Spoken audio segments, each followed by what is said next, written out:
ఇక ఐస్ క్రీమ్లో మనిషి వేలంట ఇదో పరిశాన్ ఉండదు లెక్క.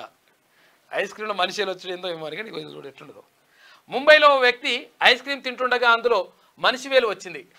మొదట దాన్ని గుర్తించక ఏ డ్రై ఫ్రూటో చాక్లెట్టో ముక్కనో అనుకొని గట్టిగా కొరికిండట. అది నలగకపోవడంతో చేతిలోకి తీసుకొని చూడగా మనిషి వేలుగా తేలిందట. మరి సంపేషన్లు వేసిరా లేకపోతే వారి ముక్క కట్ అయిందా, కేకు తయారు చేస్తున్నవి మరి వేలు అంటే దిగిపడ్డదా, ఇది ఏందో కానీ మొత్తం ఆగమాగా ఉన్నది కథ. ఏదైనా తినాలంటే కూడా భయం అవుతుంది. వాళ్ళు ఏమనుకున్నారంటే డ్రై ఫ్రూట్స్ బీఫ్రూట్స్ అని తిన్నాట వాడు పాపం. తింటే అదేమో కొరికితే దంగుతలేదంట. ఇక ఐస్ క్రీమ్లో మనిషి వేలంట ఇదో పరిశాన్ ఉండదు లెక్క. ఐస్ క్రీమ్లో మనిషి వేలు వచ్చేందో ఏమో కానీ ఇది చూడు ఎట్లుండదు. ముంబైలో ఓ వ్యక్తి ఐస్ క్రీమ్ తింటుండగా అందులో మనిషి వేలు వచ్చింది. మొదట దాన్ని గుర్తించక ఏ డ్రై ఫ్రూటో చాక్లెట్టో ముక్కనో అనుకొని గట్టిగా కొరికిండట. అది నలగకపోవడంతో చేతిలోకి తీసుకొని చూడగా మనిషి వేలుగా తేలిందట.